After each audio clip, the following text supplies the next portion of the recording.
My ex still crashes here sometimes. Deal with it, she shrugged. I dealt with it by leaving the keys on the counter and taking her replacement on the vacation she was supposed to be on. I thought I'd found someone who understood partnership when I met Brooke 2 years ago at a renewable energy conference in Portland. I was there representing my company's wind turbine maintenance division, and she was covering the event for an environmental blog. We clicked instantly over sustainability, and when she moved in 6 months later, I believed we were building something meaningful. I work as a wind turbine technician, often away for week-long assignments installing or maintaining turbines across the Pacific Northwest. It's demanding work requiring precision and dedication, but it pays well and I love contributing to clean energy infrastructure. Brooke seemed to understand and support my career, often saying how proud she was to date someone making a real difference. That understanding apparently had limits I wasn't aware of. I came home last Tuesday after a grueling week working on a turbine installation near the Oregon coast, exhausted and looking forward to relaxing with my girlfriend in our shared apartment. Instead, I found Zane sprawled across our couch in boxer shorts, scrolling through his phone while eating cereal from my bowl. Zane was Brooke's ex-boyfriend from college, a freelance photographer specializing in lifestyle and travel photography, though this mostly meant taking Instagram photos for restaurants and artsy pictures of himself in outdoor locations. He was the type who used words like authentic and curated unironically, convincing people to pay him for photos that looked like every other influencer content. I stood in my living room doorway, work boots still on, tool bag in hand, staring at this surreal scene. I hadn't seen Zane in months, and suddenly here he was making himself completely at home in the space I shared with Brooke. My first instinct was confusion rather than anger, assuming there must be some reasonable explanation for why my girlfriend's ex-boyfriend was lounging half-naked in our apartment while I was away working. Brooke emerged from the kitchen carrying coffee, wearing an oversized t-shirt that I was pretty sure belonged to Zane based on the band logo I'd never seen before. She noticed my expression and immediately went defensive, crossing her arms and giving me a look that suggested I was being unreasonable for questioning this bizarre domestic arrangement. When I asked what was going on, she explained with casual indifference that Zane needed a place to crash between photography gigs since his living situation had become complicated, and since I was away so much anyway, she figured it made sense to let him use the couch. She said it like she was doing me a favor by making this decision unilaterally, without discussion or consideration for how I might feel about coming home to find her ex-boyfriend treating our shared space like his personal hotel. I suggested maybe we should have discussed this beforehand, and Brooke told me to deal with it because Zane was going through a tough time and she wasn't about to abandon him just because I was feeling insecure. She made it clear my opinion was irrelevant since I wasn't around most of the time anyway. Over the next few days, I noticed things that made the situation more uncomfortable. There were expensive lingerie pieces in our laundry that weren't Brooke's size, too small and in colors she never wore. When I mentioned this, she claimed they belonged to her friend Jessica, who sometimes did laundry here, though I'd never seen that before. I also noticed groceries I'd bought were gone, replaced with expensive alternatives neither of us typically purchased, along with craft beer brands I recognized as Zane's preferences. It was becoming clear this wasn't just Zane occasionally crashing on our couch, but him essentially moving into our space while I worked to pay for the apartment he was now freely enjoying. The whole situation felt like some twisted arrangement where I was subsidizing my girlfriend's relationship with her ex-boyfriend, all while being told I was unreasonable for having any concerns about this setup. Over the following week, I watched Brooke's priorities shift in ways that made me feel like a stranger in my own relationship. She canceled our planned dinner date Tuesday night because Zane was having an emotional crisis about a photography client who'd rejected his portfolio, claiming he needed her support to process the rejection. When I suggested maybe he could talk to actual friends or family about his work problems, Brooke accused me of being callous and unsupportive, insisting that real partners help each other through difficult times. The irony wasn't lost on me that she was lecturing me about partnership while prioritizing her ex-boyfriend's feelings over our relationship plans. Friday night, we had tickets to see a band we'd both been excited about for months, but Brooke announced that afternoon that she wouldn't be able to go because Zane was feeling lonely and needed company.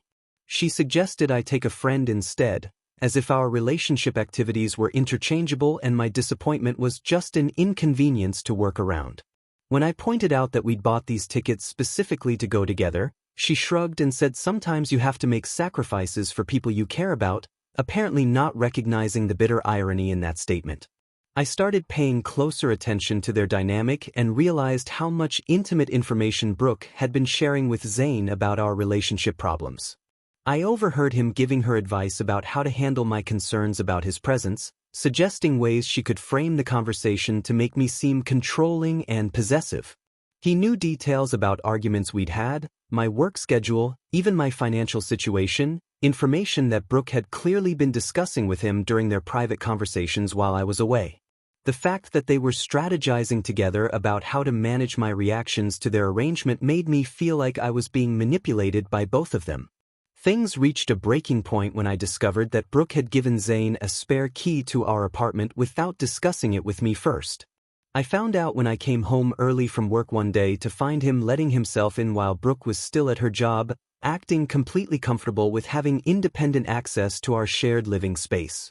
When I confronted Brooke about this, she defended the decision by saying Zane needed reliable access since his schedule was unpredictable and she couldn't always be there to let him in. She treated my objection like I was being petty and unreasonable, insisting that it was just practical to give him a key rather than constantly coordinating schedules around his comings and goings. The final straw came when I walked into our bedroom and found Zane wearing my expensive cologne, the bottle sitting open on my dresser next to his camera equipment that was now apparently being stored in our personal space. He was also using my laptop without permission, logged into his social media accounts and editing photos, acting like my personal belongings were communal property available for his use. When I asked him to stop using my things without asking, he laughed and said Brooke had told him I wouldn't mind sharing since we were all adults living together temporarily. Brooke's response when I complained was to dismiss my anger as petty jealousy, saying I was being materialistic and selfish about things that didn't really matter in the grand scheme of friendship and support. That evening, I overheard Brooke promising Zane that he could stay as long as he needed while he figured out his housing situation, with no timeline or end date mentioned for this arrangement. She was making long-term commitments about our living situation without any input from me, treating me like a landlord rather than her partner in the decision-making process. The conversation made it clear that our upcoming anniversary trip to Belize, which we'd been planning for months, was now in jeopardy because Brooke was more concerned about Zane's comfort and stability than our relationship milestones or shared experiences. I realized I was watching my girlfriend prioritize her ex-boyfriend's needs over every aspect of our relationship, from our date nights to our living space to our future plans. The most painful part was how naturally this seemed to come to her, as if choosing Zane over me was the obvious and reasonable decision in every situation that arose. Instead of confronting them directly about what I was seeing, I decided to step back and observe the situation with the same analytical approach I used troubleshooting turbine systems at work. I started documenting their behavior patterns while pretending everything was normal, treating it like gathering data before making any major decisions about equipment repairs. What I discovered over the next week was even more disturbing than I'd anticipated. Brooke and Zane had settled into a domestic routine that looked more like a couple than roommates, sharing meals I hadn't been invited to join, watching movies together on the couch with a level of physical closeness that seemed inappropriate for exes, and having inside jokes and conversations that excluded me even when I was present in the room. They would laugh about shared memories and make plans for activities together, while I sat there feeling like an intruder in my own living room. I noticed they had developed their own grocery shopping routine, with Brooke picking up specific items that Zane requested, and they'd started cooking together in the evenings while I worked late or stayed in the bedroom to avoid the uncomfortable dynamic. The way they moved around each other in the kitchen was familiar and intimate, like they'd slipped back into old relationship patterns without acknowledging what was happening. One evening when they thought I was asleep, I heard them talking quietly about how difficult it must be for me to adjust to the new living arrangement, with Brooke suggesting that I was probably feeling insecure because I wasn't used to her having close male friends. Zane agreed that some guys just couldn't handle their girlfriends maintaining friendships with exes, implying that my discomfort was a character flaw rather than a reasonable response to their behavior. During this same conversation, I heard Zane mention how much he appreciated Brooke's emotional support during his rough patch, and how spending time with her reminded him of what he'd been missing in his recent relationships.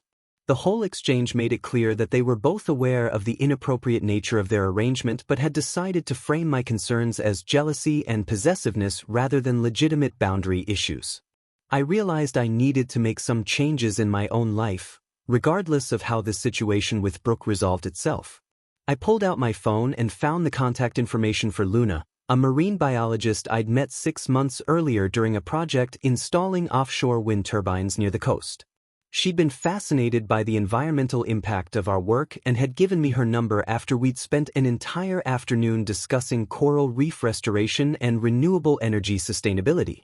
At the time, I'd been completely committed to Brooke and hadn't pursued any kind of relationship with Luna, but I'd always remembered how refreshing it was to talk with someone who appreciated my work rather than treating it as an inconvenient obstacle to spending time together. I decided to reach out to Luna, not as a romantic pursuit but as a reminder that there were people in the world who valued the same things I did and treated others with basic respect and consideration. Our text conversation quickly evolved into a coffee meetup, where I found myself genuinely laughing for the first time in weeks as we discussed her research projects and my recent work experiences. Luna's enthusiasm for environmental conservation and her respect for the technical aspects of my job reminded me how it felt to be appreciated for who I was rather than tolerated as a financial convenience. The contrast between Luna's genuine interest in my thoughts and opinions and Brooke's dismissive attitude toward my concerns couldn't have been more stark. I wasn't planning anything inappropriate, but talking with Luna helped me realize how much I'd been compromising my own happiness and self-respect to accommodate Brooke's increasingly unreasonable demands and expectations. I started to understand that I'd been subsidizing not just Zane's living expenses, but also my girlfriend's emotional relationship with her ex-boyfriend while being treated like an inconvenient third wheel in my own home. The situation had evolved into something so far from a healthy relationship that I barely recognized the person I'd become, constantly walking on eggshells and justifying my own feelings about basic boundaries and respect. I decided to take action when Brooke and Zane announced they were going out for what they described as a friendly coffee to discuss his photography career prospects. This coffee meeting lasted 6 hours and involved multiple stops at galleries and art supply stores, essentially functioning as a day-long date while I worked a Saturday shift maintaining turbines in the rain. I realized this was the perfect opportunity to make my exit with the same quiet professionalism I brought to my job, handling the situation efficiently without creating unnecessary drama or conflict. While they were out enjoying their extended coffee date, I systematically began removing my belongings from the apartment, starting with my work equipment and personal items that held sentimental value. I packed my tools, my technical manuals, my camping gear, and the photography equipment I'd bought for documenting wind farm installations. I took my grandmother's quilt, the books I'd collected over the years, and the kitchen appliances I'd purchased when we first moved in together. I was methodical about it, making sure to only take things that were clearly mine while leaving anything that could be considered shared property. I contacted our utility companies and arranged for my portion of the bills to end at the month's conclusion, transferring my name off the lease and cable accounts so that Brooke and Zane could figure out how to handle those expenses on their own. I also called our internet provider and had the service transferred entirely to Brooke's name, since she'd clearly decided that Zane's needs took priority over our shared arrangements. The process was surprisingly straightforward, requiring only a few phone calls and some paperwork that I'd been handling for our household anyway. Instead of leaving an angry letter or trying to explain my decision in detail, I wrote a simple note that laid out the facts without emotion or accusation. The note explained that since she clearly preferred Zane's company to mine and had made it obvious that my opinions about our living situation were irrelevant, they could now enjoy the apartment together and figure out how to split the rent and utilities without my contribution. I included the apartment keys and the confirmation numbers for the canceled services, along with a printed copy of our original lease agreement so she'd know exactly what financial obligations she was now responsible for handling. I also left behind the detailed itinerary for our Belize anniversary trip, with a note explaining that I'd changed the reservation to include Luna as my travel companion instead of Brooke, since our relationship was apparently no longer a priority worth celebrating. The irony wasn't lost on me that Brooke had been so focused on accommodating Zane's needs that she'd completely overlooked the possibility that I might have other options and wasn't as dependent on her as she'd assumed. I transferred my belongings to Luna's place, where I'd arranged to stay temporarily while I figured out my next housing situation. Luna had been incredibly understanding when I explained the situation, offering her guest room and helping me load my car with the efficiency of someone who'd clearly handled her own share of relationship transitions. She didn't ask probing questions or try to offer relationship advice, instead focusing on practical concerns like storage space and making sure I felt welcome in her home while I sorted through my options. By the time Brooke and Zane returned from their extended coffee date, I was already settled at Luna's place, reviewing our Belize travel plans and feeling genuinely excited about the trip for the first time in weeks. My phone started ringing within minutes of their return, with Brooke's name flashing on the screen repeatedly as she apparently discovered the reality of my departure. The voicemails she left grew increasingly frantic, progressing from confusion to anger to desperation as she realized that I wasn't just making some dramatic gesture but had actually removed myself from the situation entirely. The most revealing voicemail came about an hour after they'd returned, when Brooke's panic shifted to practical concerns about money rather than our relationship. She explained through tears that she'd been planning to ask me to cover Zane's share of the upcoming month's rent since he was going through a difficult financial period and she didn't want to pressure him when he was already struggling with housing instability. The message made it crystal clear that she'd viewed me as a financial safety net rather than a partner, someone whose primary value was my ability to subsidize her lifestyle and now her ex-boyfriend's living expenses as well. Within days of my departure, Brooke had enlisted our mutual friends to contact me on her behalf, but her carefully constructed narrative began falling apart when people started asking the obvious questions about why her ex-boyfriend had been living with us and why she was suddenly so concerned about my feelings after weeks of dismissing them. Our friend Marcus called me directly after talking to Brooke, confused about her version of events where I'd allegedly abandoned the relationship over minor jealousy issues. When I explained that she'd given her ex-boyfriend a key to our apartment, canceled our dates to provide him emotional support, and expected me to subsidize his rent, Marcus went quiet for a long moment before saying he couldn't blame me for leaving that situation. Sarah, a mutual friend from Brooke's work, initially tried to mediate by suggesting we could work through our communication problems, but her tone changed completely when I mentioned the lingerie in our laundry and the 6-hour coffee dates that looked more like romantic outings. The people who knew both of us quickly realized that Brooke's story about me being controlling and jealous didn't match the reality of what she'd been asking me to tolerate, and several friends admitted they'd been uncomfortable with the arrangement but hadn't wanted to interfere.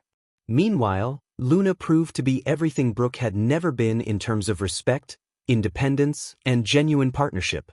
She insisted on paying her own way during our Belize trip planning, contributed her own research about coral reef diving sites that added educational value to our itinerary, and showed genuine enthusiasm for the environmental aspects of the destinations we'd be visiting. Luna had her own successful career, her own apartment, and her own interests that she pursued independently, making it clear that she saw relationships as partnerships between equals rather than financial arrangements or emotional dependencies. During our week in Belize, exploring ancient Mayan ruins and snorkeling over pristine coral reefs that Luna studied professionally, I realized how much of my own personality and interests I'd been suppressing to avoid Brooke's constant criticism and dismissiveness. Luna encouraged my passion for renewable energy, asked thoughtful questions about wind turbine technology, and even connected my work to her research on how offshore installations could potentially benefit marine ecosystems when properly designed and maintained. We spent evenings discussing environmental conservation, sharing travel stories, and planning future adventures that combined our professional interests with personal exploration. The contrast with my previous relationship couldn't have been more obvious. Instead of feeling like I had to justify my career choices or apologize for my work schedule, I was with someone who understood and appreciated the importance of what I did for a living. Back home, I learned through our mutual friend network that Brooke and Zane's arrangement had imploded in spectacular fashion. Apparently, Zane had an actual girlfriend named Rachel who'd been unaware of his living situation and had assumed he was staying with a male friend while looking for apartments. When Rachel discovered that Zane had been living with his ex-girlfriend and that Brooke had been providing emotional and financial support, she confronted both of them and demanded an explanation for what looked like an ongoing emotional affair disguised as friendship. The confrontation revealed that Zane had been telling Rachel he was staying with college buddies while telling Brooke that his relationship with Rachel was casual and unimportant, essentially manipulating both women to maintain his comfortable living arrangement. Rachel's arrival at the apartment to retrieve Zane's belongings created the kind of dramatic scene that I'd avoided by leaving quietly, with accusations flying about emotional cheating, financial manipulation, and dishonesty about relationship status. According to Marcus, who heard the story from our downstairs neighbor, the fight was loud enough that several people in the building could hear the shouting and accusations through the walls. Zane apparently packed his belongings and left with Rachel that same evening, abandoning Brooke to deal with the full rent and utilities on her own for the first time since I'd moved out. The situation I'd avoided by handling my departure professionally had become exactly the kind of messy drama that Brooke seemed to create wherever she went. 2 weeks after returning from Belize, Brooke showed up at my workplace during my lunch break, demanding explanations and trying to shift blame onto me for what she called abandoning our relationship over a minor misunderstanding. She'd clearly rehearsed her speech, presenting herself as the victim of my unreasonable jealousy and controlling behavior, insisting that I'd overreacted to what was simply her helping a friend in need.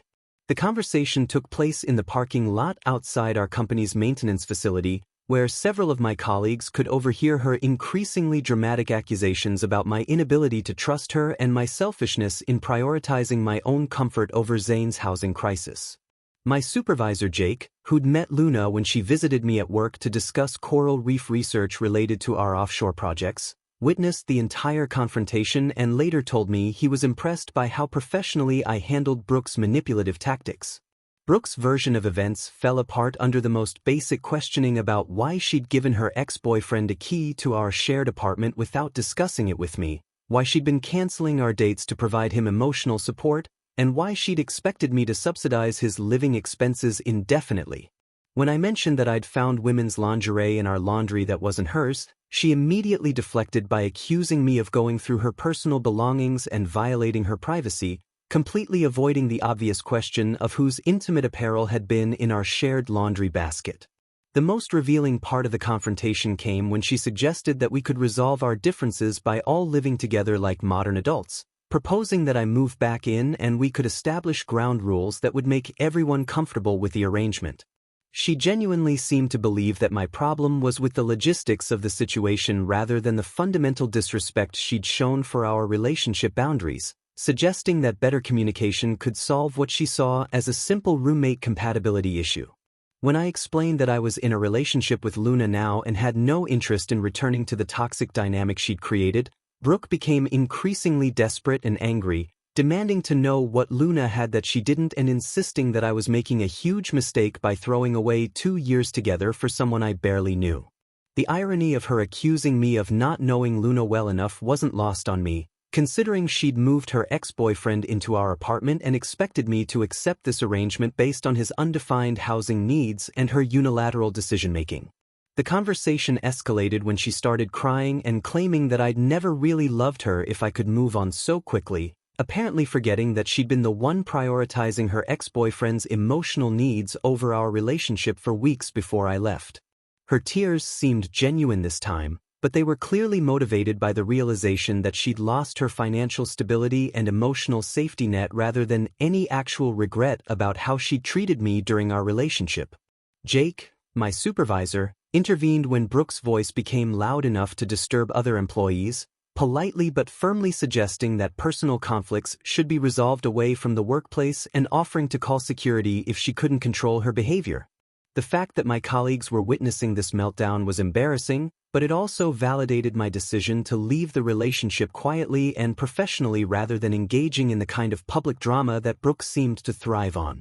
After she left, several coworkers commented that they'd never seen me happier than I'd been since starting to date Luna, noting the contrast between my previous stressed demeanor when dealing with Brooke's constant demands and my current relaxed confidence in both my personal and professional relationships. The incident at my workplace marked the end of Brooke's attempts to win me back through direct confrontation, but it also revealed how little self-awareness she had about her role in destroying our relationship and how entitled she felt to my continued financial and emotional support despite having chosen someone else's needs over mine repeatedly.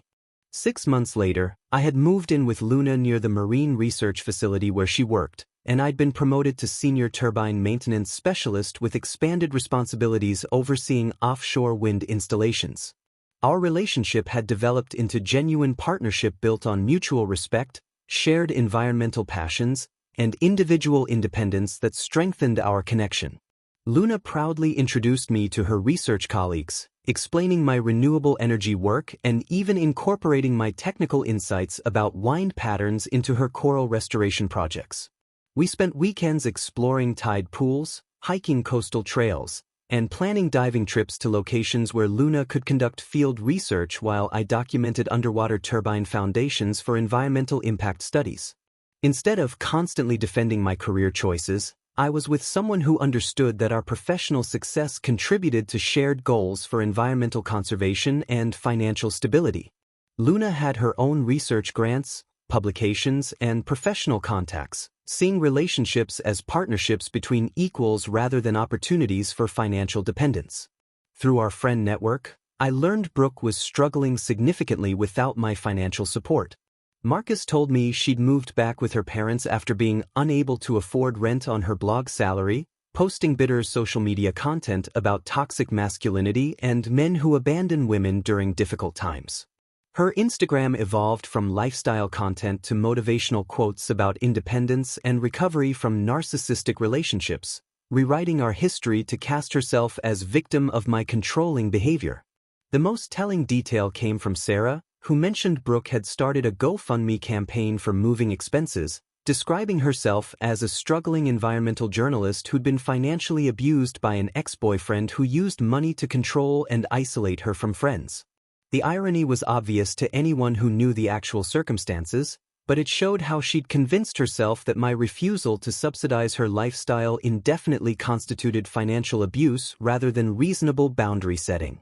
Mutual friends reported Brooke continued asking about me regularly, wanting updates on my relationship with Luna and whether I seemed genuinely happy or was just rebounding with someone who didn't understand me the way she had. According to Marcus, she seemed particularly bothered by photos of Luna and me at work events and environmental conferences, unable to understand how someone could be attracted to the professional aspects of my personality she'd found boring. The validation of my career through Luna's genuine interest helped me realize how much emotional damage Brooke's constant criticism had inflicted over our 2 years together.